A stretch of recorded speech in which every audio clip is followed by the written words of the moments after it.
Hey, sports fans, Coach Nick here, and welcome to the B-Ball Breakdown live show. As always, I'm joined by Andrew Combo Salop to discuss the latest and the greatest in the NBA, NCAA, and anything else that you guys might want to talk about, including the Knicks and the Hawks, which the Knicks are right now up by 4 with 6:45 to go. I think even Combo has a chance to keep his eye on this game. Is that correct, Combo?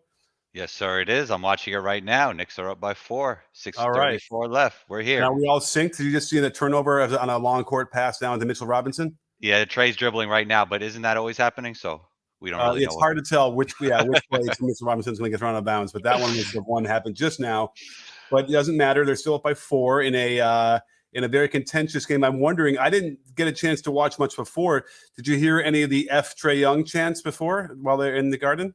I did not. The volume is low, but it's interesting to see if the Knicks could win this game without Julius Randle. Just that dynamic of playing against teams without their best player, a little bit harder to game plan for. And sometimes the ball just moves better when you don't have your Yeah. best player on the court sometimes. Sometimes I would think most times. Oh, and there's Obi Toppin getting some run. What was the thing? Like I was busy, I didn't see, but there was something about Obi Toppin not getting playing time. There was a picture of him next to RJ Barrett.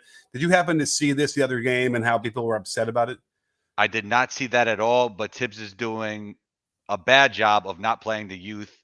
And I don't know, like trying to grind out these wins here when it should be about showcasing the youth and developing the youth, in my opinion. Right. Now, what's up, EH Chaser? Good to see you over in the comments. And everybody else is out there. But tell Yeah. me what happened. Tell me what happened, because Oh, I don't know. I don't really know. I mean, yes, what you said about him not playing the younger guys. And I think that Obi didn't get a shot, even though they were shorthanded and he should have played minutes and he didn't get much at all.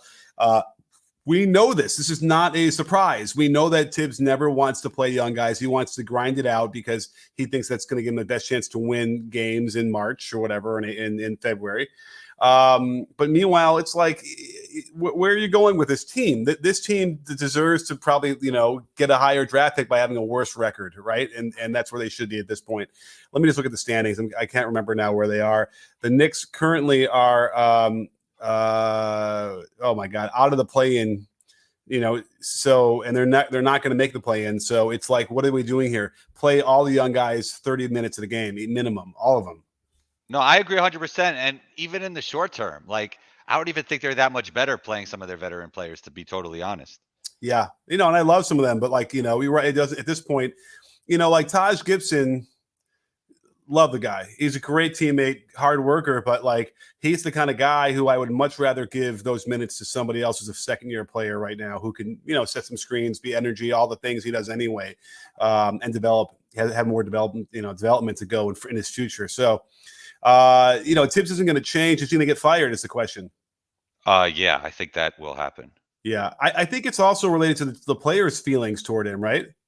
Yeah, I mean, like, look, you could tell they're not on the same page with management. It just like told me when they acquired Cam Reddish, even before he wasn't even playing, I was like, Cam Reddish is not really a Tibbs guy. And then it comes out after that maybe Tibbs wasn't really happy with that, trade. Like Cam Reddish is not like a go hard type guy, and like they picked him up, so it didn't really make sense. And then we find out later that they're not on the same page, and Tibbs is doing exactly what he wants, but it's probably going to lead him to be fired. Yeah, I'm watching the replay of Obi Toppin getting a beautiful lob and a dunk. The Knicks were up by 6 or 7, whatever, but they're clearly not 6 or 7 points better than the Hawks. In fact, the Hawks are probably better than them, and we'll see if the Knicks can keep this up. So you're right. I think that it becomes toxic. I think that the constant overcoaching that Tibbs does is a detriment ultimately to his teams, even the ones that kind of do well or did well. I think it wears thin ultimately. And it's weird because you'd think he'd want to learn and adapt, and he doesn't seem to. I mean, I guess people are who they are, and that's how it comes out. But the idea that as a coach, you want to be able to empower the players to come up with their own solutions, is an important one that would really help him, I think. And that's just from my observations from, being in a few of those games live. And then obviously I watch on the screen, you can see him, you can hear him. That's the thing. You can hear him constantly doing it. And I've asked people who are in the NBA about it, and I just can't think it's anything but a detriment. I mean, there's a few players that obviously really like to play for him, Taj Gibson, Derrick Rose, but he doesn't strike me as the kind of guy that most players would want to play for. You know, he doesn't really seem like he'd be fun to play for in any type of way. I don't know. I could be wrong, but there obviously are a few guys that really do enjoy playing for him. So I guess it Yeah. is what it is. Right. And, the defensive stuff is the defensive stuff, but the offensive coordination tends to be suboptimal and kind of rudimentary. It doesn't really take advantage of strengths that the players might have. And that's the thing. You'll get a lead guard generally seems to get stats for teams that Tibbs coaches, right? And you plug them in. They happen from Rose all the way down into, DJ Augustine and other people who you weren't necessarily expecting to do well. I don't think that's happening with this iteration of the Knicks, right? I mean, I guess there's Rose still, but the other guys quickly hasn't really developed like they would wanted him to. Not like we would have expected out of in his past, right? Or in Tibbs' past coaching. Yeah. I think that they really like any team that hires Tibbs. I don't know what kind of job he'll get next, but you really need to bring in some offensive minds for your assistant coaches. Like in any great business, you want to kind of whoever the top guy is, you kind of want to bring guys around him that, complement his strengths and weaknesses. So, I mean, offense has never been his thing, and his schemes just aren't really good. But it's also just the lineups that he puts out on the court, as we said already. Like, they're just not optimal. For sure. There are a lot of questions in the comments. Just want to let you know if you want to get your question at the top of the list, the super chat's always the way to go, where we give you some love and thank you, and it really helps us just keep the lights on over here and keep these things going for you. So don't forget about that. Welcome to everybody who's on Twitter. We're broadcasting to Twitter, where we're also broadcasting to Facebook. Why not? There's a whole bunch of people that follow me on Facebook, and I don't always interact with them, so I apologize. But here's a chance, and I'm seeing even a comment over here from Facebook too. And let's just give them a shout out because Facebook's a rare thing, but Adrian's saying Tibbs is the great assistant, but gets in his own way as a head coach. It's another great point. So we'll throw that out there because it was Facebook. But other than that, if you want to get us, super chat's the way to go. And just on cue, we have Braun. Ben is spamming our comments. I wonder which Ben that is, but we have Braun, who's coming on here who has a super chat. Hey, Coach, why are college teams struggling so much with the press, and what sets are you seeing that have caught your eye from the tournament? Canadian, thank you for the Canada shout. We love all Canadians, and very generous of you. It's hilarious. It's not hilarious. I didn't set this up because I had done a video, and there's a question earlier about St. Peter's. I did the freaking video, and I just sort of uploaded the clips I was going to use before I finished the whole thing, and it was immediately blocked. So Turner is blocking everything, which has not been the case in the past. I don't really understand exactly what's going on or why the powers that be across both NBA and the NCAA are being like this. But I did the whole video. You know what? Maybe I'll put it on Facebook so people can actually see it because I had all the work done with it pretty much. But what are your thoughts about the press and why teams are struggling with it? Well, I think that teams don't practice it over the course of the year. I don't know why they don't. I think great teams always put in situations towards the end of practice, and I think that's something that all college teams should implement. Last second situations, presses, just things you normally wouldn't see, just so you're prepared for it. What are your thoughts on that? Well, it's funny because when I was coaching in high school, press is even more of an effect at that level generally, although players are getting better and better at ball handling. So I would not be surprised if college coaches are a little bit more wary of trying to press because these guys can split, double teams real easily now with fancy dribbles and get out, and then now you're in trouble. So I remember when I was breaking my press, I would have all manner of crazy designs and this and that, whatever. And I finally was like, screw this. Put one guard, my lead guard on the free throw line. I put my other ball handler inbounding the ball. I put the other three guys at half court. I said, you cannot go back in the back court unless they're like about to die because they can't get the ball up. And all that, what that did is it stretched the floor a lot better. We were able to get layups because there was only one guy back and we had three, and teams stopped pressing us. It was like that simple. I think that Braun is probably referring to the North Carolina game, against Baylor. And, among others, that was a big one. I don't know if I saw other teams struggling that much. I know Gonzaga did that ridiculous, everybody lined up in the back out of bounds like a football play. Did you see that? Yeah, no, there's more than one team doing that. That's what I was about to ask you that. Do you see the benefit of doing that? Because I've seen multiple teams in the tournament do that already. I mean, I listen, three of the guys are going to do what I want to do, which is sprint to the half court and get out of there. So it's like, okay, now you're just kind of being, and now you have to guess which three, I guess, which makes it confusing. I don't know, but it just seems a little bit of extra for not much results there. But obviously North Carolina struggled with the physicality. They were allowing them to be really physical and holding and fouling. And what else were they going to do? They're down by a lot. They had to do something to try and get back in the game and maybe like dare the referees to call a foul on every play. And the referees were not going to do that. And then there was other weird calls in that game all around on both sides. So anyway, so the press is weird. And I just feel like we talked about this before, but like you get to the Division I level and you're expecting like, the best coaching, everything else should be the best and up to date and, cutting edge and all those things. And then when you get to that Division I don't know, a significant percentage of those coaches are just suboptimal. They don't teach well. They don't know, they don't have the priority set straight. And it shows up in these, high intensity tournament games where, all of a sudden things fall apart. So, well, don't you think it's hard for like 300, 400 Division I colleges for all of them to have a great head coach? It's probably like difficult, right? Like how many great coaches are there in the? Yeah, I mean, that's true. And by the way, the bottom bunch who don't have as much resource probably are better coaches. Like they're the ones who have to figure out how to coach out of a box or out of a paper bag without a lot of stuff to support them. But either way, it's just a problem. Like there is a weird mindset that exists that seems to hold players back more than it helps them. And I kind of feel like a lot of coaches feel like, well, they can't do these things, so I have to limit what they allow them to do instead of let's actually develop these skills that you don't think that they have, so they're ready to do them. And they're not. I agree. It doesn't really exist, and it's a weird mindset. Hopefully, the growth mindset is going to take a hold more, and that coaches will be willing to build the players they're looking for versus just giving up and saying, "Well, I don't have so and so I cannot do this." It's like you have off seasons, you have training, you have a whole season to do that. It's enough time to get improvement and develop those things and address the issues you have versus like just hoping you can recruit somebody the next year, which is sort of what happens to what's his face, Calipari. And his teams play like crap. He likes to blame the players or take away all of his a lot of the the blame or whatever on him. He takes away from him and says it's more like, oh, they're only here for a year, this and that, whatever. But it's like not all his players are one and dones.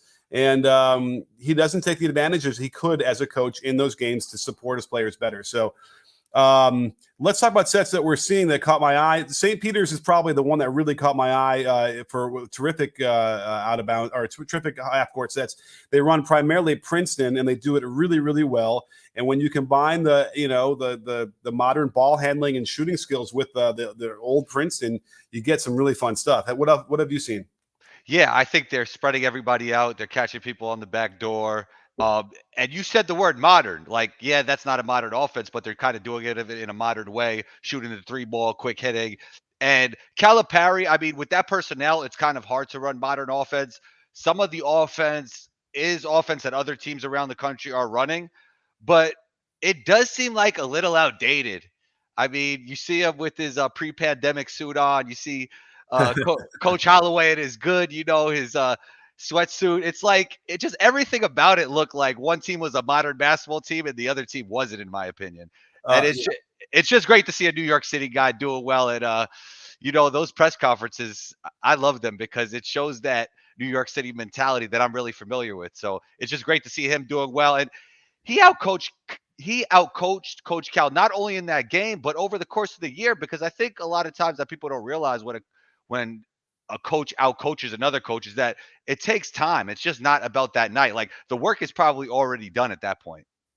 Yeah, great point. Although, at least for me, when I go to those games, it's really clear to me that guy just outcoached the other guy and like the way they ran their sets.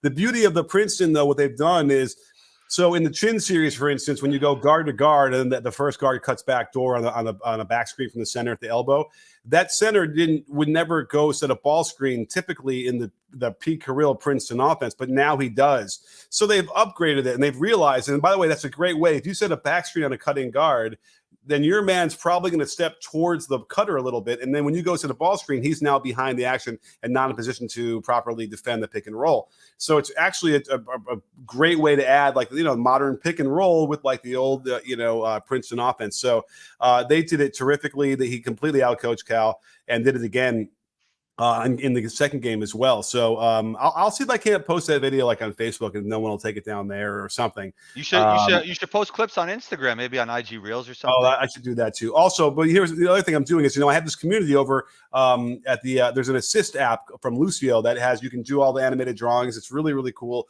And we're developing a little community over there. So I might post it just there and drive everybody there so they can sign up, play with it, watch it there, and then start to, play with the software itself, which is, you can diagram plays, but they can animate them. So then, the numbers are moving all around. It's really, really cool. Yeah, well, send it over to me as well, or maybe I have to go over there with everybody else. Who knows, Coach Nick? Who knows? Yeah, but I definitely want to see it. I definitely want to see it. And I'm going out of town on Friday, so I am so slammed trying to get some videos done before I got to go. Do not want the wife to be mad at me. Working all night every night this week, but we got another super chat for you, Combo. Starscream, thank you so much for the super chat. Coach, do you think Durant deserves to make all NBA? Yeah, right. He's having a really good year. He's been carrying the Nets because of Kyrie's halftime. Absolutely. I mean, who would be above him, right? Combo, who are we missing? I think his point might be that he missed weeks because of the knee injury, but he's definitely played enough, and he's definitely had enough of an impact. And when he plays basketball, he just looks like the best player in the world for the most part, in my opinion. I don't think he's the MVP because of time missed and Jokic's impact, but I do think he's the best player in the world right now. And then LeBron is obviously always in the mix somewhere there, but it's just, as I said to you before, just hard to compare him to others right now. I don't even know how to compare LeBron, but in my opinion, KD's the best player in the world and does deserve to make all NBA. Sure. I mean, his number is 30 a game. He's shooting basically 53% from the field, 38 from three, and 90 from the free throw line. He's averaging over 6 assists per game. The guy does everything for you, and there's nobody better than him anyway. So, yeah, he should make it over LeBron without question. Even though LeBron leading the league in scoring, maybe he's up there. But even still, LeBron's not playing. He's playing on one side of the ball, and yeah, Durant, there's effort on defense if you watch him play. Like, he's trying. He might not be the best defender in the league, but he tries really hard. And in the playoffs, I know this is not a playoff award. Like, he brings a lot of value on defense, on the perimeter, and in terms of rim protection. So, absolutely, yeah. Well, you know what? I forgot to tell everybody. Oh, and wait, where did the go? Anyway, if you want to join the conversation, I'm going to put the link in the comments. I think it's also in the description. But if you want to join here, I'll put the invite link right here in the comments. You guys can click this link, join us on StreamYard, and ask some questions if you want to. So come on the show here. You're gonna watch me as I live type a comment. Here we go. Oh, there's Agaya. All righty. So there is the link. It looks like it's gone out to at least Facebook or to YouTube. And let's bring Agaya on the show and see how we're doing. What's happening? Hey, Coach. Yeah. So I was thinking about the Stephen Curry situation, how even before he was out, he was kind of not even doing that well since December. Do you think the coaching staff has anything to do with it? Because one All-Star game where where coaching staff doesn't really care about anything, the guy goes off like crazy. Because NBA players are good. Okay. So, the big argument was that they were playing him in weird rotations where he'd have 2 breaks in the middle of the half, which would get you maybe out of rhythm for a shooter. And that all makes sense. And then a few weeks ago, Steve Kerr decided to go back to the original, the normal thing, which was something like, 8-6, 8-6, something like that, I guess, in terms of for each quarter. I think that's what it was. I forgot the exact numbers. So, and that makes more sense because part of what was happening, at least from a team-wide standpoint, was that Curry wouldn't be coming in the fourth quarter until 5 minutes to go. And it seems like if you want to play in the last 8 minutes of the game. So give him the rest at the end of the third quarter and the beginning of the fourth quarter, and then let him play the last 8. So they're kind of moving back to that. And that actually could help. I need to see, since when he had said that was going to happen, whether there was a perk up of Steph's numbers for his shooting. I don't know if anything jumped out at me at that point, but then he got hurt pretty quickly after that. So now we're not going to know. But that's the one thing I would say, other than the fact that Kerr obviously is willing to sacrifice games to develop these young guys. I mean, he's throwing them out there like Pop would do, and letting them get their feet wet. So does that all make sense, Combo? Yeah, that all makes sense. I'd like to hear your thoughts on if you feel like he's doing a good job of balancing them trying to be contenders and the future development of their program. Oh, I think absolutely. I think they really like Moses Moody. They really like Kuminga. And Yep. listen, look, and these guys are out there and they're making mistakes, but they're also making unbelievable plays. Like I think the value of that and the confidence they can get from out of that outweighs any of the mistakes they might make as rookies. And I think it's going to be invaluable to them even this year. I think but obviously, Steph's got to come back 100%. But they need Clay to come back. Clay is not Clay, and unless he is Clay, they're not going to win the title. But they'll be tough, right? Because Clay might give you a game every series, one game every series where he goes off. But I don't think it's enough for the Warriors to overcome like the top of the West. Yeah, I mean, I said this before the season. I told you I've said this on other podcasts. Like, there was just too many question marks going into the season, and that's just the way it seems to be now. Because even if everything goes perfect, they still might not win. And the chance of, with all these guys dealing with their own injuries and Clay coming back from 2 major injuries. I mean, that's a lot of question marks right there. They don't have the same type of role players that they had in the past when they were championship contenders. Another thing is the league kind of caught up a little bit to what they do, because they threw a new look to the league back then, and now it's not the same. Teams are kind of doing what they do in a lot of different ways. Not every team, but it's not like they could catch lightning in a bottle like they used to. So they're going to really have to grind it out. And it's going to be tough, man. There's a lot of question marks. Right. Well, the advantage they had by shooting so many threes was that if the other team wasn't shooting that many and the Warriors outscored them by 5 or 6 threes in that game, like they're not gonna lose. Right. And now it's harder to outscore a team 5 or 6 threes, net per game. So, what do you think? What do you think about those answers? Well, I mean, I think they all make sense, and I do see every point of view. And being honest, championship has more to do with luck than it does with actually like your skill and stuff. Because every team in the league, when you look at it in a way, can be a championship team, and it's just like injuries and like a million other things have to go right for you to win it. And a lot of it is Kings would win the championship. Yeah, like I think Houston, the Magic, the Kings, the Pacers. Right. But I would say, to your point, that there's probably like maybe 8 teams, if things went perfectly, that could. This year, for sure. This year there's a lot of parity, and it's hard. Although the Suns are the team that everyone wants to ignore, and like I'll do videos, and like nobody watches them, so it's tough for me to do one on them. But there is some weird reason why they don't get that kind of love, because they've been excellent all year long, and they've had some injuries too that would cause them to not maintain an excellence. So if there's anybody that's looked like a championship team consistently throughout the whole season, it's got to be the Suns. But I think people would probably have a little bit of pause to pick them, even though they made the finals. Do you think it's because the Suns are, 1, a small market, and 2, their stars they don't have those like superhuman type attributes, right? Like a Giannis, like a LeBron. They got that old school game in a way, even though they're both incredible. Yeah. Okay. Yeah. How does that go? How does that do for you? Yeah, that is good. Yeah, that's all I wanted to ask. So cool. Thank you. All right. See you next time. Cool. Thanks. Thank you. We have another. Let's do this. Let's go. There we go. Let's go back to another. We have another super chat. Hey, this is going well. Starstream again. Thank you so much for such a generous super chat. Forward is kind of stacked this year. Giannis, LeBron, DeRozan, Tatum, and maybe voters will try to fit Jokic and Embiid in first team somehow. Yes, that is true. Let's see. Does KD get above DeRozan? I would probably put him above DeRozan. Yep. And then Tatum is having a good, more than just that half a year. He's having a good year for, the last 50 games or something like that. So, actually, what are Tatum's numbers? I'm kind of curious. I haven't looked at them in a while. I mean, also the team success matters, so that's going to help Tatum a lot. True. And Boston's really turned it around. I did a video that people watched, but watch it again if you haven't. Let's see. So he's at a career high 27 a game.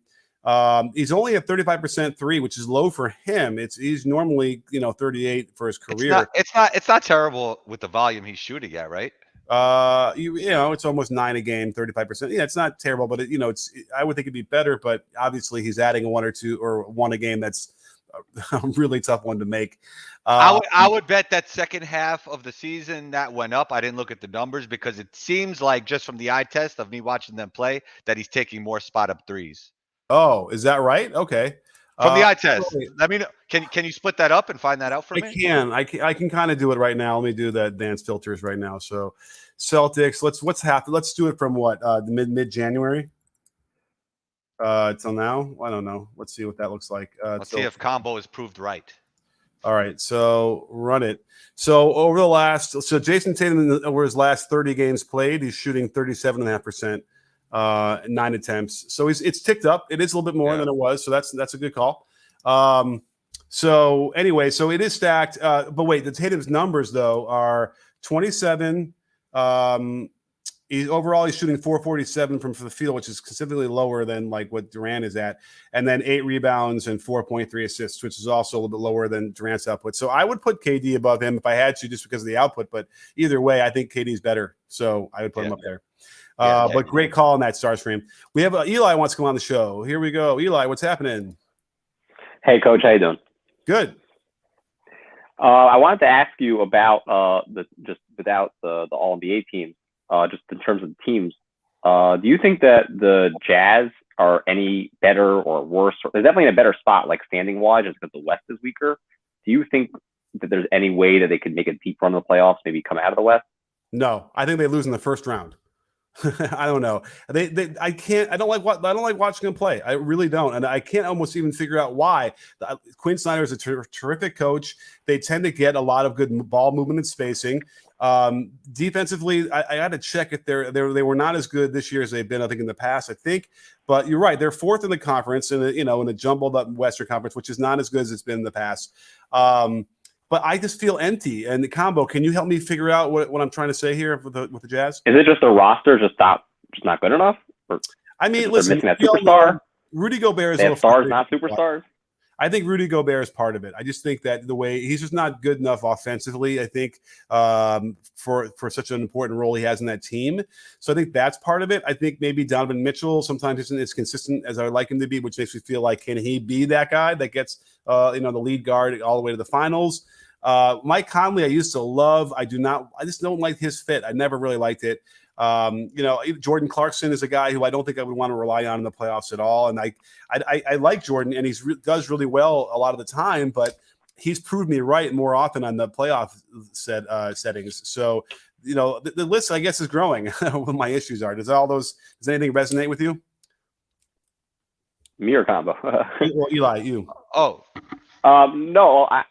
Here's my thing. I guess it's really just a much deeper question. Is that we have a lot of these teams that I guess are pegged as regular season teams that just don't seem to perform well in the playoffs. And I guess, do you notice any trends of teams that are good regular season teams that tend to do better in the playoffs, as opposed to maybe it's if a team that needs 3-point shooting, they tend not to do so well in the playoffs because that seems to go down in the playoffs. Are there trends that you see translate better than other and things that don't translate very well?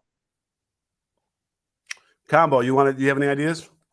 I mean, I have some ideas about the Jazz. I'm not sure about that. Are you saying that there's teams that just? I think the Jazz are the quintessential regular season team. Yeah, right. Well, are you asking if there's teams that are better in the playoffs than the regular season as well? Is that what you're asking? I'm asking I personally think the Jazz are the quintessential regular season team, and I'm just trying to figure out. I know that intuitively. I'm trying to figure out why would that be true. I think other teams have those qualities. I think from their point of view, they felt like they had a great chance to win the championship last year, but they just ran into injuries, and that's why they ran it back, and that's why they're not thinking about rebuild mode right now. But I would say a big weakness of theirs is point of attack defense. Guys could just carve them up real easily and get into the lane, and Rudy obviously does lose some value in the playoffs as well when teams drag him out. So I just think those are some of the things that hurt them. Now, it's funny because it's not like when the Jazz fans get really upset because they'll say, well, Rudy doesn't get played off the floor. Look at his minutes. And it's right. They're not taking him out, even though maybe they need to. It just has value.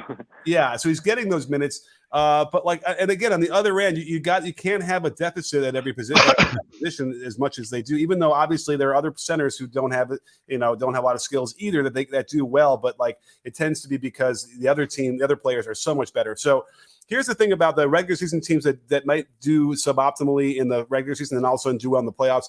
I kind of feel like generally it's because of injuries and they get healthy and all of a sudden now it's their real team. That's probably the biggest reason why you might see that inverse of, not doing well all season long and then all of a sudden really taking off. And the Nets will probably be like that, especially if they ever, solve their issue. What about the other way? Now, the other way, Yeah, I mean, Like the Bucks, it used to be like the Bucks, like were always pegged the regular season team. Yeah. I just don't know like how we can tell.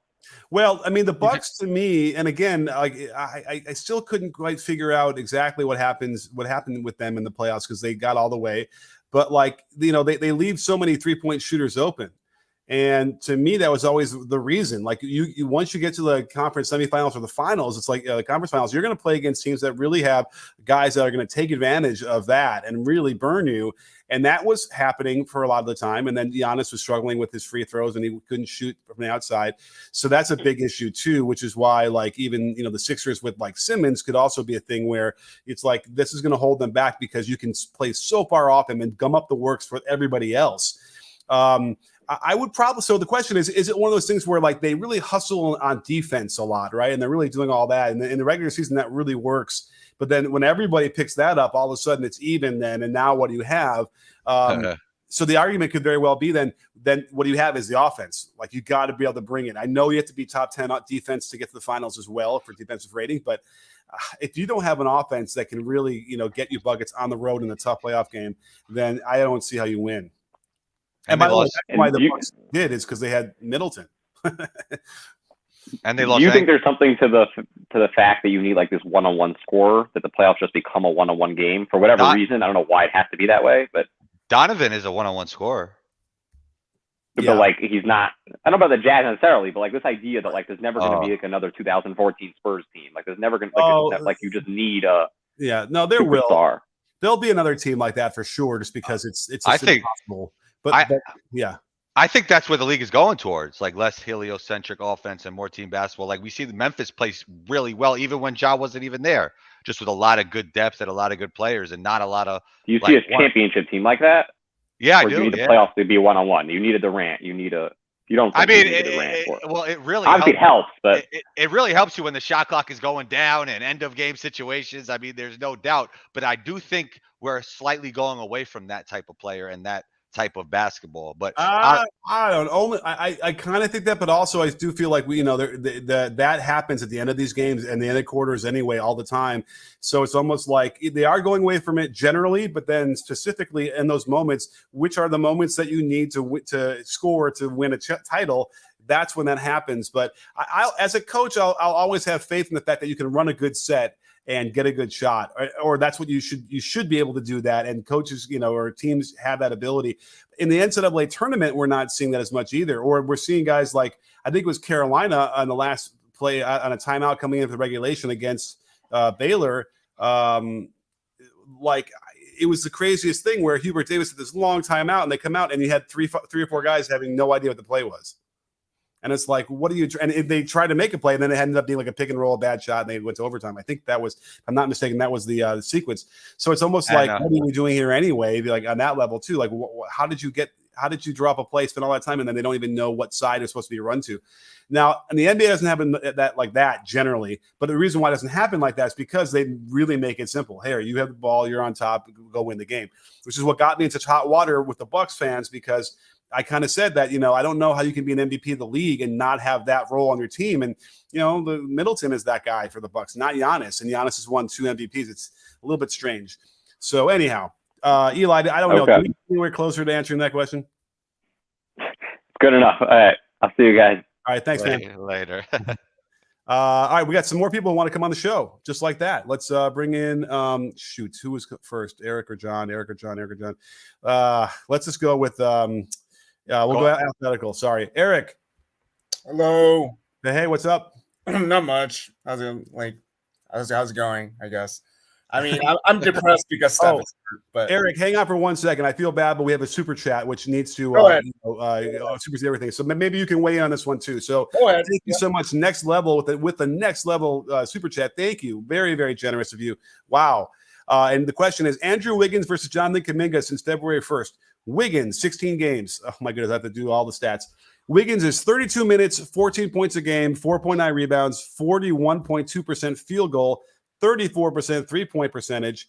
And then, this is the one I saw was interesting, 45%, 46% free throws. Kuminga, 20 games, 25 minutes per game, 14 points, 4.8 rebounds, 54.7% field goal, 33.3% 3-point, and then 76% free throw percentage. So it's unclear. There's no question here next level, but I think the point is interesting in that obviously the development, to answer the question we had about from before, that's some serious development. Kuminga goes from G League status in the beginning of the year, right, to coming back down to earth from his really amazing shooting, which he had never shot that high before from three. And so he's probably somewhere in the middle. He's probably better than 34%, but not as good as 41. But that's another really big key. Wiggins has not been great. Otto Porter has not been great. So they've really suffered from some of these guys supporting them not playing well, Combo. Yeah, I mean, Kuminga has been playing really well. I'd like to see how many shots from three Kuminga is shooting per game. Like, is that 1 for 3? Yeah, it's not many at all. Yeah. And they're wide open too, because no one wants to guard him out there, as they shouldn't. Because man, if they let him get going, if they give him a dribble and 6 feet of space in front of him, he's dunking that ball. It's insane how well he does that already, and he can lift off both feet with split foot, in rhythm like Jordan would do. Really impressive. But I can tell you right now, he's really athletic in transition. I mean, his body, everybody knew he would be NBA ready. It was just like, for him coming out of the draft, it was more like a feel for the game type thing.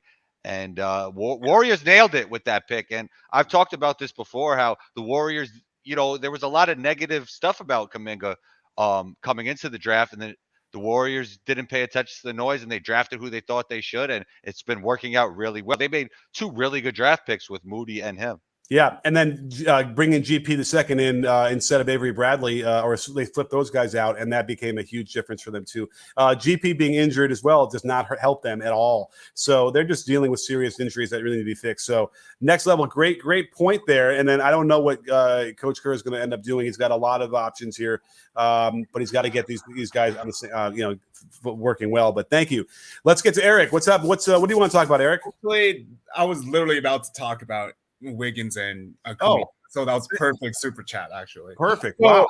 So I was gonna one thing I was gonna mention that. So yeah, like Wiggins, like he's like, you can say he's struggling like since I guess since the All-Star break. I think the biggest part of it is, I think, is Draymond's absence. So they would usually run this Steph Draymond pick and then set up Wiggs in the low post where he has the mismatch guard on him, and then he'll have that post up move to them. And that was actually really effective, like one of their most fan. They do it out of the timeout a lot too, like the ATO, like so. And they weren't really doing that since Draymond was out, like got hurt. So I think that's part of the reason. And the other reason, just like he was horrific in the free throws, like, which I have no idea, like he was shooting worse than Ben Simmons, like in a way. I'm like, I don't know what's been. I have an idea about that, because I looked at that, because again, and I think we talked about this before, Combo, where like there is, in the macro sense, there's a connection between a good free throw shooter and a good 3-point shooter, even though practically there really aren't any similarities between those two shots at all. So in a practical sense, it doesn't necessarily make sense to me that that's a direct correlation. There's something about like consistency of release and touch maybe, but you're talking about a standstill jumper without a standstill shot without jumping, and 10 seconds to shoot it, nobody in your face, versus like a live ball where you're jumping in the air, guys are flying at you, you don't have any time to get it off. It's nothing close to the same shot. So, but I will say that with Wiggins, in my mind, I looked at this and I'm trying to remember now. It was like a week and a half ago. I think he shoots a little bit too much 10 toes to the rim, and he needs to turn. That would help get better alignment. And I think his rhythm isn't great either. I believe he starts the ball at like chest level, and then he shoots it from there, I think. Although now that I'm thinking that maybe he does it lower. But is there any way to pull that up on the screen, or they would block us? Because well, I mean, I could try real quickly, and it's not a great look. I don't want to find out necessarily, because I could really quickly, if I did this and then, give me an idea while I'm calling it up, because I might look at it first and then I'll decide if I want to pull it on the screen real quick. I mean, yeah, I just want to look at the energy transfer on his free throw real quick and see what's going on there. Like, you ever see Blake Griffin shoot a free throw? Like, the energy transfer is terrible. What's his percentages? Oh, it's terrible. It's the same with his jump shot, where he hangs at the end, at the top of the jump. But on the jump shot, sometimes it looks a lot better than others. Like in the beginning of this season, it was looking really bad, and then I see some games it's not as bad from three. But I just think whoever's working with him has no clue. Or maybe maybe nobody's working with him. An energy transfer, which is too bad because it's like, and it could be the Canadian connection of developing that. I don't know how forward thinking the Canadians are with this stuff, but wait, what does Canada have to do with it? Steve Nash? Yeah, my take on it, like we know, it seems like it's confirmed to me that Australia is way behind on like the turn and the dip and all those things, and I kind of in my spidey sense is telling me that it's also that way in Canada, but I got to find that out. But I mean, it's not. I mean, that's a big coaching staff. I mean, I don't think all the shooting comes down to Nash, right? Right. No, right. No, it's not. Yeah. No. But Nash had a good energy transfer, so he was good. Here, I'm looking at this right now with Wiggins. What if I do this? I think I can maybe do. Let me just, if I can keep it small, maybe that'd be okay. Let's see if I can do this. How do I do this real quick? Share a.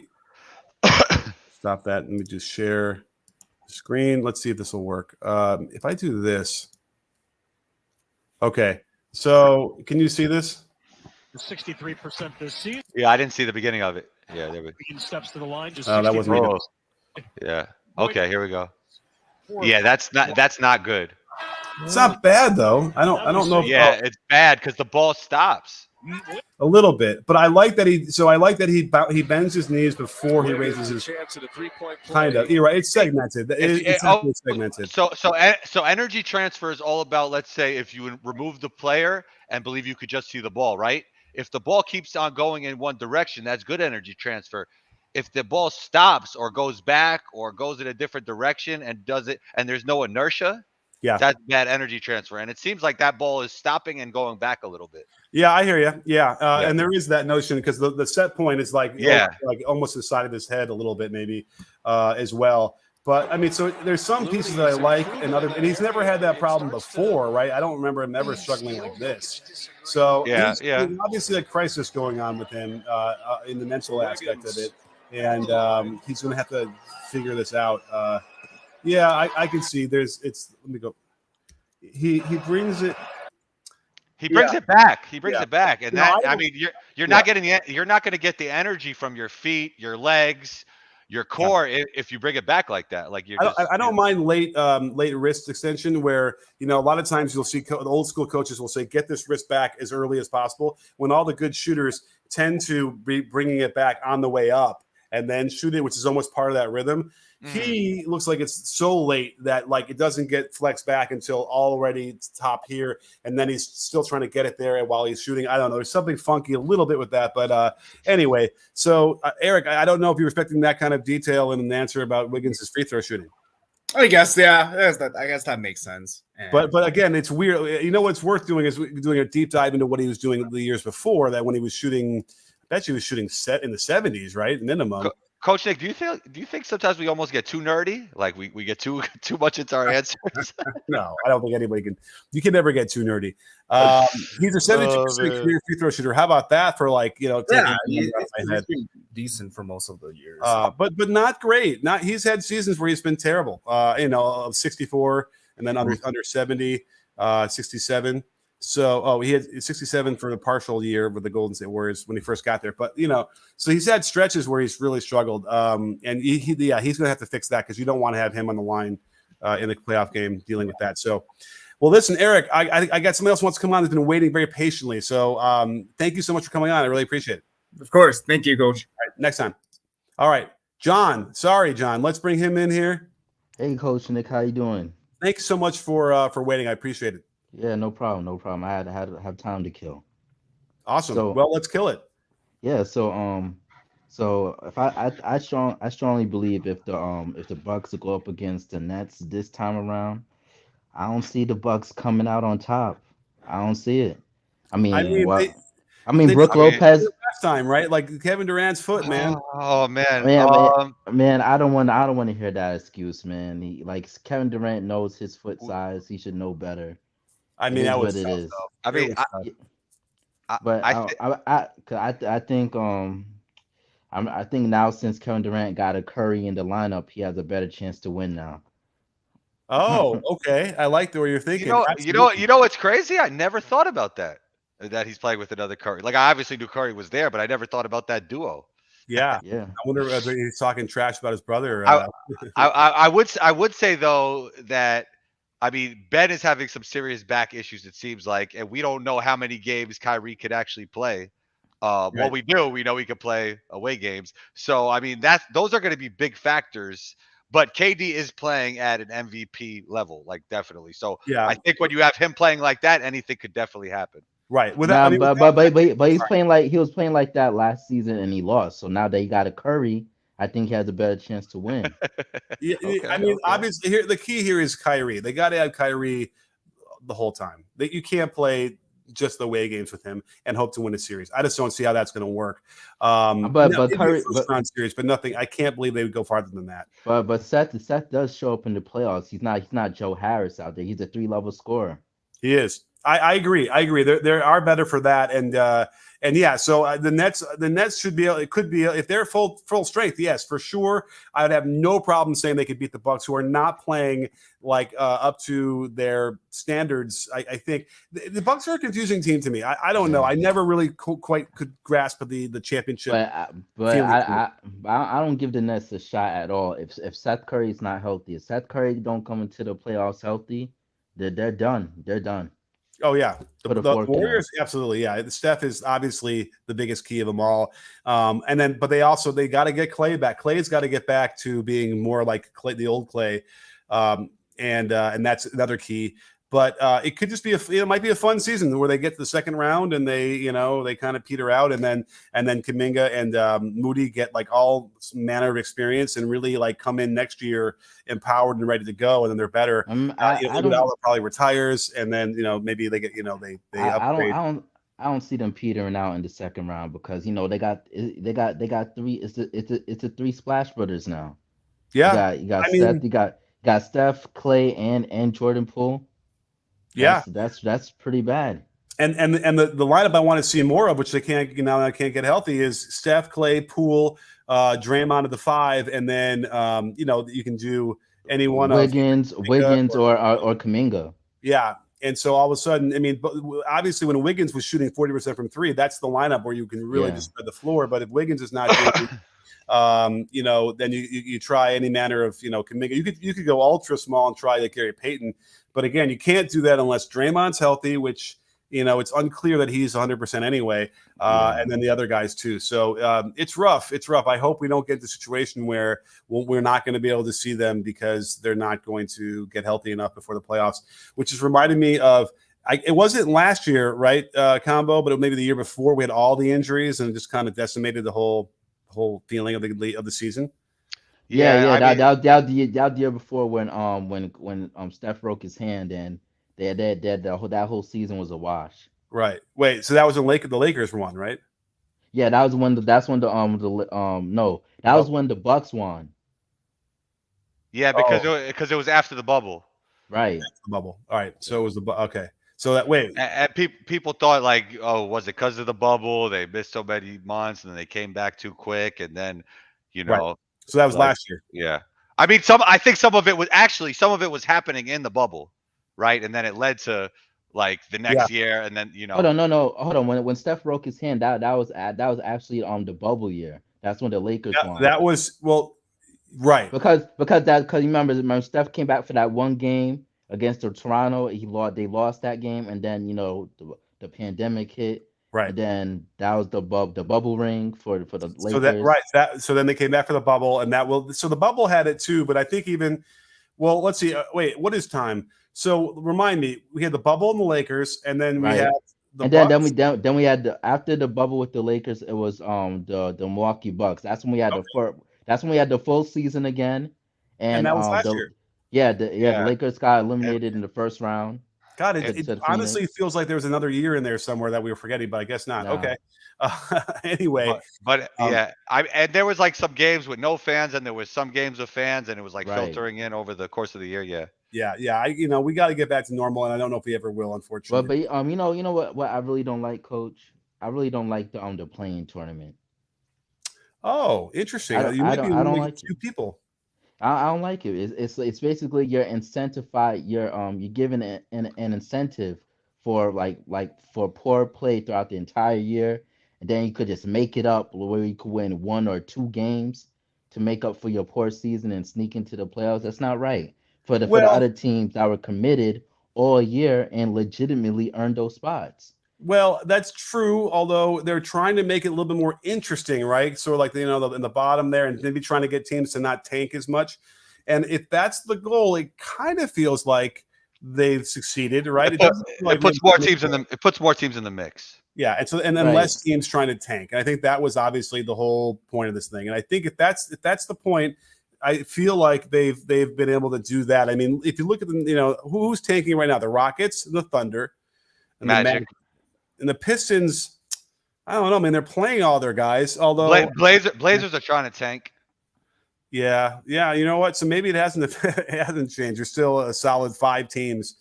Really, the Pacers probably. You said OKC, right? I did say OKC without question. Okay. Yeah. But like they're still competitive. That's the funny thing, right? And they've screwed around and played well and like won a few of these games that I'm sure they didn't want to win.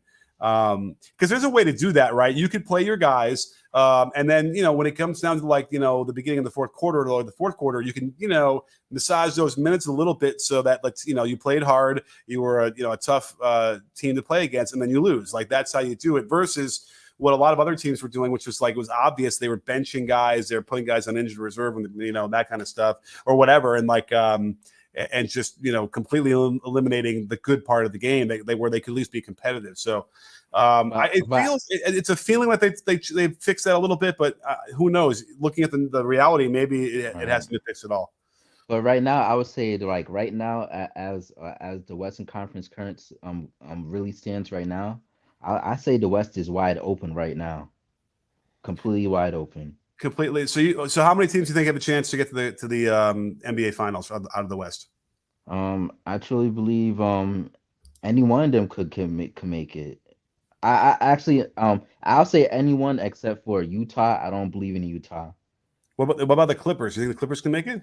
Only if like let's say Kawhi and Paul George come back.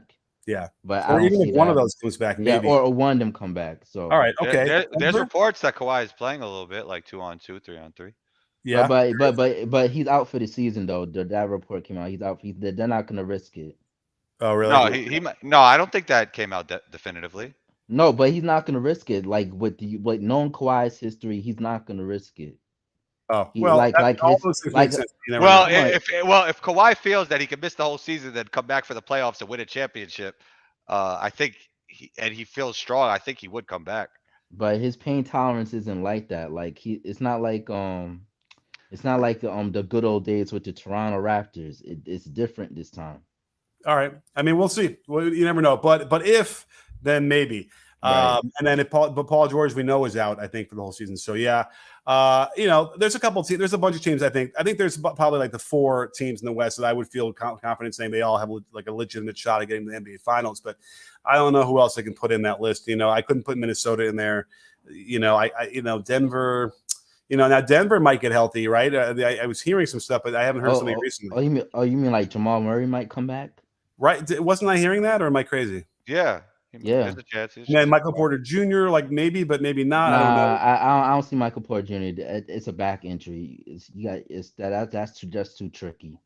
Yeah, and he's already had problems with that. So anyhow, well, we'll see. But I'm looking forward. The play-in is kind of fun because it's getting a little March Madness feel to it. And I like March Madness as strictly for the college kids.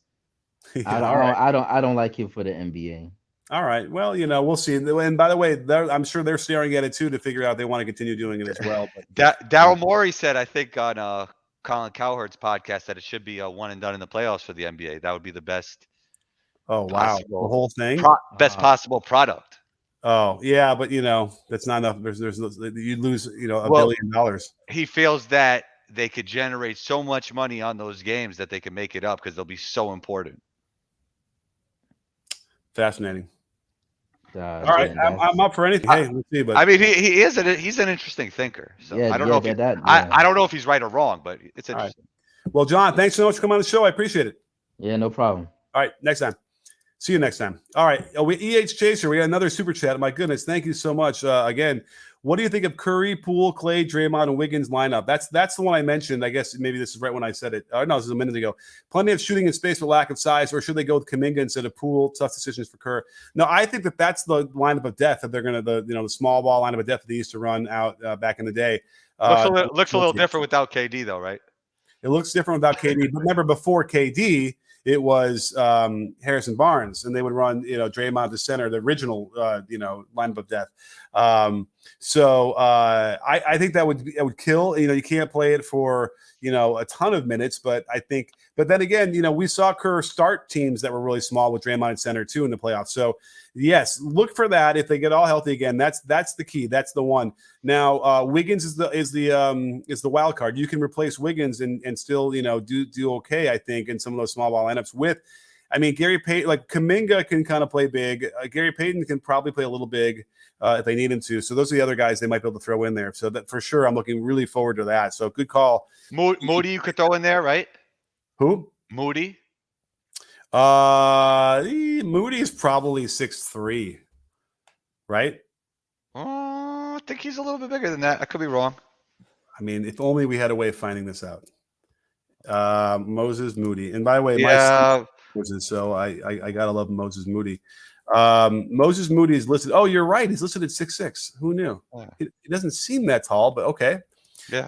Yeah. Why not? Why not? I mean, listen, Gary Payton's probably not 6'6". So. Gary Payton might be 6'2". Really? Might be. I thought he'd be like 6'4", but let's look at that. Oh, well. Gary Payton. Yeah, I thought he was like a smaller version of Bruce Brown. Gary Payton is 6'3". I mean, Yeah, at least okay. according to this. So yeah, you're right. So if I'm saying Gary Payton could do the power forward, then absolutely Moses Moody.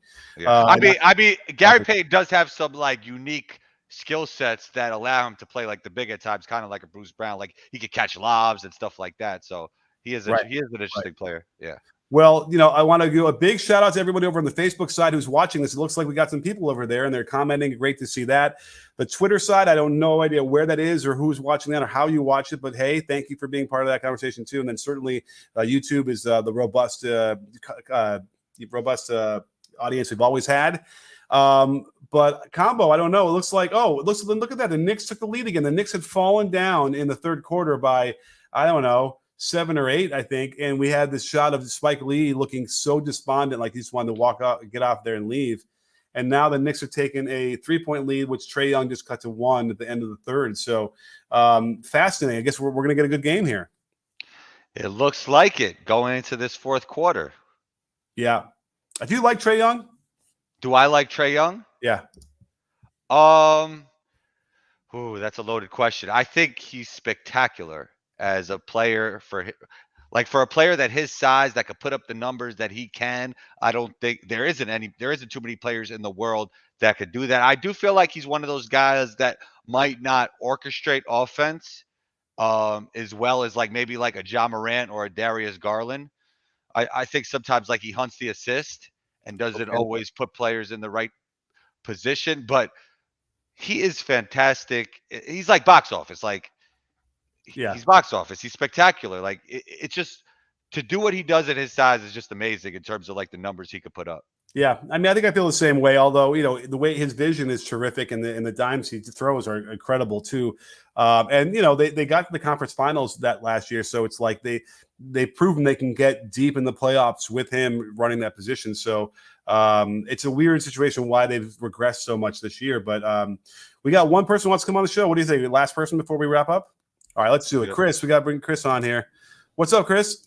Hey, what's going on? Hey, for you, we'll bring you in at the last guest of the show. Big time friend of the show. I think he leads the B-Ball Breakdown live show in appearances. Absolutely. Yes. So what do you want to talk about?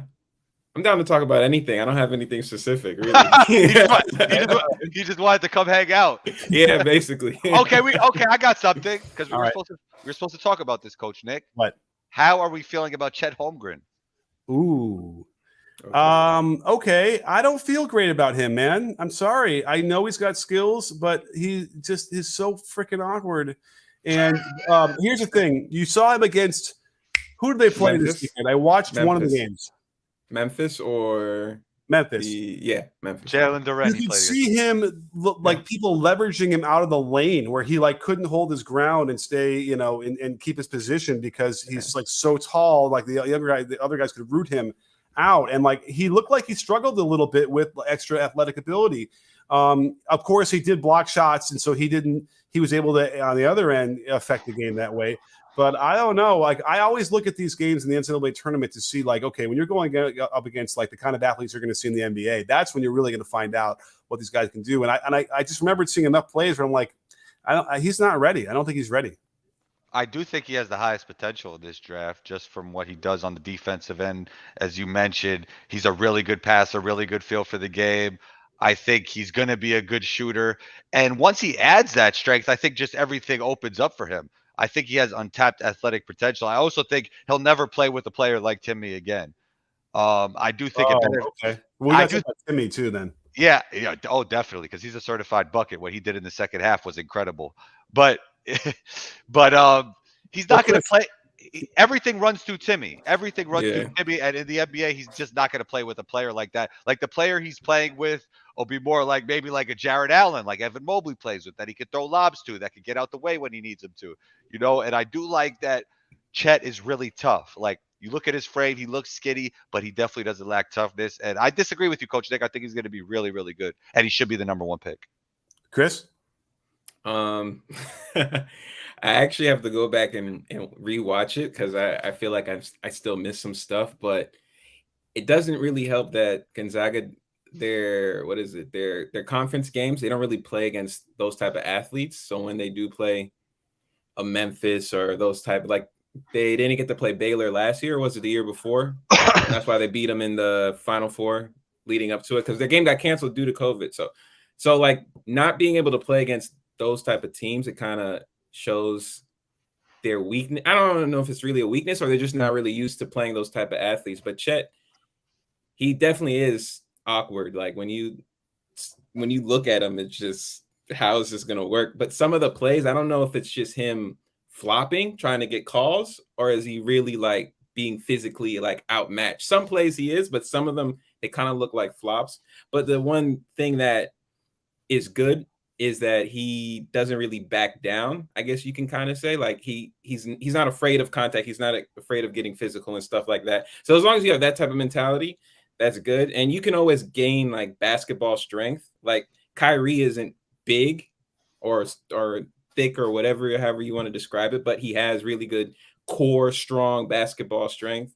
So you can develop that kind of thing. Well, but KD might be the better example. Yeah, KD too. Yeah, exactly. When he got into the NBA. Brandon Ingram. Yeah, those guys. I don't think Ingram's ever going to fill out at this point. Like looking at him, but he's deep. Like he looks like a basketball player though. Like he's fluid. Like he's feel like he's just skinny and like survived some horrible whatever. You guys don't hear the NBA game on the background, do you? I don't. All right, good. I just want to make sure. I had that bleed in last time, so I want to make sure no one's distracted. Somebody tweeted out the other day or today maybe how many games Gonzaga has won in the tournament compared to all the other top teams. They've won more games in the last whatever 8 years, right? I think it's 8 years. Yeah, they've won the most than anybody else. So that was he made the argument saying that, well, just because they play in their conference, it clearly doesn't mean it's holding them back. They're winning more, but they've also had like more #1 seeds than anybody probably too. So they're getting, at least 1 or 2 easy games that they can win, which, it doesn't take away from how good they have their seasons, but it also might indicate that, they're not prepared as well. We saw that they weren't, they got all the way to the finals with Jalen Suggs. You saw it immediately right off tip. And it's like Baylor knew it. It's like they smelled blood. Yeah, they were faster, stronger. They hit him, they punched him in the mouth, and it was over by the first 10 minutes of the game. They just weren't used to it. It got close at the end, right? It got close to the end, but it was like 15, 12 points. Like what? It was only Jalen Suggs and a little bit of Timmy. That was really it. Oh, well, let's talk about Timmy for now because all right, so we're mixed bag on whether or not Holmgren can do well in the NBA. I just it's so awkward, but nonetheless, Timmy is the guy who I don't think has a lot of NBA value. No. He has. In Because my he can't play the way he is. Like you said that Holmgren won't play with a guy like that. Well, nobody plays like that in the NBA. Like he won't get post ups like that all the time. Wait, So let it's me like- ask. it's like Luka. He's not like Yeah, Luka exactly. Garza, but it's like Luka Garza all That's over what I was again. about to ask. Is he better But- than Luka Garza? But I don't think NBA decision makers feel differently than you, Coach Nick. Like I don't even think this is really an argument. But I do hope he finds a way. But can Timmy can he defend on the perimeter? Can he defend in space? No, That's going to no, be the it- main it does- thing, right? It doesn't translate on offense or defense, in my Yeah. opinion. But He- he does. he- He does look like Christian Laettner 2.0 right now, and he's a certified bucket, and he's tough in college. I'll tell you that. He is Right, and then tough, could tough, never tough. really couldn't match that at all in college or in the NBA. What you know, but that's also Well, Laettner did make one All-Star game though. You have to He'd be Oh, better Timmy right did? now. Yeah, Wow. Laettner would definitely be better right now. yeah. just There's how a the weird game is thing. I think played. the fit wasn't great. He went No. to where did he go? Atlanta. He was Washington? Was it I think Washington? Miami was his best years. I know that. Mhm. Where did he go? Who drafted him though? It wasn't the Wizards? It might I have don't been. I can't even picture. This is now my era. I should No, know. it was Minnesota. It was Minnesota, right? Oh, it was Minnesota first. I'll tell you. Why not? Christian Laettner first was went to Milwaukee. Milwaukee. Mm. Oh no, Minnesota. Oh, Sorry. no, Well, yeah, Coach- yeah. Coach Nick, here's a Minnesota. good question for you though, and I asked this. I asked Wait a minute. Randolph. Christian Laettner averaged 18 a game as a rookie. Yeah. He wasn't horrible. No, that's much. That's better. what I'm saying. Right now, I think he'd be really good. He was 18 and 9 as a rookie, man. And then it kind of like, he actually had a much better career than I remember. That's amazing. I think Wow, he all kind of went over it in the doc that they had a few years ago in the Duke thing. I don't know if it was a I Duke gotta doc or look at something that. like that. He kind of explained his NBA thing a little bit. Oh, I'll have to check that out because I mean, I lived through that. My memory was that he just never really fit in. Well, you know what I'm also confusing, by the way, and not, no offense to Laettner, is Danny Ferry. Because Danny, you remember him? Yeah, of course. Yeah. Clippers. Well, I mean, obviously remember him as a GM and what happened, but like coming out of Duke, he was the Laettner of Duke before Laettner. He was, And- but he was more guard-like than Laettner, right? Yeah. Not really. Wasn't he? I think so. In college, Ferry was the same size and and I think he played just like Laettner did. I feel like Laettner was more bully ball, no, like footwork and bully ball, and Ferry was more perimeter oriented. I think it's the Maybe. opposite. Maybe, but like they played. I mean, they played the same position in my mind. But he got to the NBA and never panned out like what he did in college. I mean, Ferry averaged. Let me scroll down here. And I don't. My memory of it. Well, I'll have to go through it again. My memory is he played the same position that Laettner played in their offense. And let's. You know what? At the end of his senior year, he was 22, almost 23 points a game, 7 rebounds, 5 assists. I mean, that's good for college back then. So he was good. Mhm. So it's Anyway. interesting. So it's interesting. Like I don't think Timmy's game translates to the NBA. I don't even think like the NBA draft universe thinks that. I don't think NBA decision makers think that. But maybe when you're just really good at basketball, you can figure it out. You know, I don't know. Who is that? Who has done that? Like Tom Gugliotta. Like, listen, I don't want to do the whole like all the white guys that like his size either. But I'm trying to think about who are the guys who have done it. So I think Alperen Şengün was getting that type of heat coming in, and he's going to be a good NBA player in my. But nah, opinion. he's so much more skilled though. Well, he's also a better athlete too. the passing. Yeah. The passing, and he never stops moving on offense. Like Mhm. his wheels are never stop turning when he's on. He's a really good player. I just really worry smart. Timmy's going to get out there and he's not getting the ball as much as he used to, and he's just going to kind of get stuck. Well, here's a good question because I asked this to a guest, Randolph Childress, who was a college basketball analyst who was recently on my pod. What do you feel about Drew Timmy's game that allows him to be so dominant at the college level? I just think like players like he's a college player who like understands how college is like officiated and how to score in college. I don't think in the NBA level he'll be able to do that. Like guys like him, Peyton Siva, like they're just college guys who just get how college is played. Right. And he's also, an upperclassman, which is a big advantage against some of the younger big guys. But obviously his footwork is terrific. He's got great touch. He's very clever and crafty. But he doesn't have the athletic ability like he needs. And people are going to recover from that stuff. It's just funny because at times it just looks like he's in a video game and he's making the right play every single time, like the game is on easy mode or something. Like Yeah. assist, bucket, assist, bucket. Like he's not even making hockey assists. Like everything is like a bucket or assist over and over again. So Yeah, with him, I think has to be like I'll believe it when I see it kind of thing, because on paper it's. Well, no, I'm not even talking about the NBA anymore. I was just talking about like his ability at the college level, his ability as a basketball player. No, absolutely.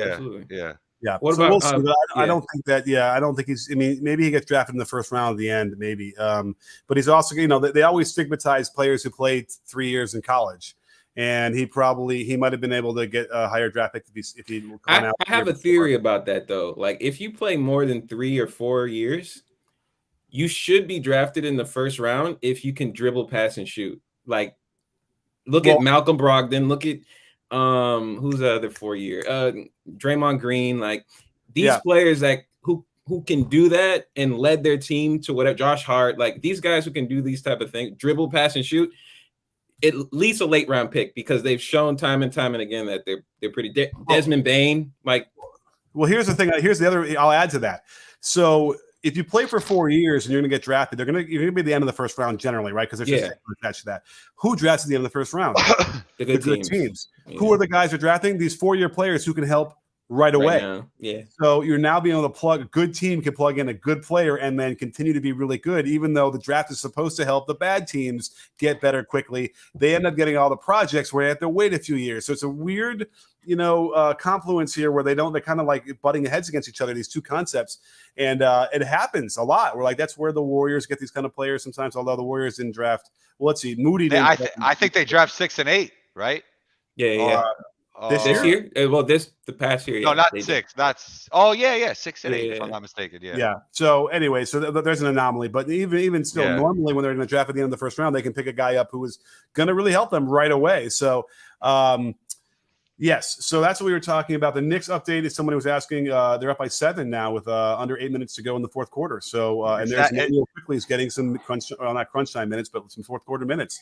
In fact, it looks like Tibbs has been listening, because Quickly is out there. And then, Taj is out there, so he's not listening. But who's this guy? There's a guy with a really big head of hair who I don't recognize on the Knicks. He must be. Oh, that's McBride. 45. Who is it? Miles. No, he's talking about the big man. 45. Oh, big man. Oh, that's Jericho Sims. He played for Texas. Yeah. Oh, he got crazy bouts off 2 feet. No, he's just like an athlete. You can tell the age. You know how you can tell the age of the average age of the players in the Knicks, or how big the hair is, right? And the younger they are, they have more hair, because guys like Taj is bald. He doesn't have any hair left. Taj came in the league bald though. He was old. He's an old man, right? Like when he graduated, he was 24 from USC. That's crazy. Tibbs got hair around here. So what does that mean for him? Yeah, not much though. It doesn't get off the scalp very high. All right, I think we're at the end of this show, guys, because we're talking about hair. Anyway, well, Chris, thanks for coming on. I appreciate it. Come on next time. We'll see you. You know what? Next week's interesting. I'm going to be out of town, but maybe we'll sneak it in, and we'll come back on and we'll hang out. Absolutely. Thanks, All Chris. right. Thank you. And that leaves just you and me to wrap this up. So awesome show again, Combo, as always. I don't think we can ever keep this to an hour. It's always got to go a little over. But hey, tough. We're having fun. It's tough. We're giving the people what they want, Yeah. Combo, look at us. Who would have thought? Not me. All right. Nobody knows this meme. I'm gonna have to air it on the. Come on. You still don't know the meme?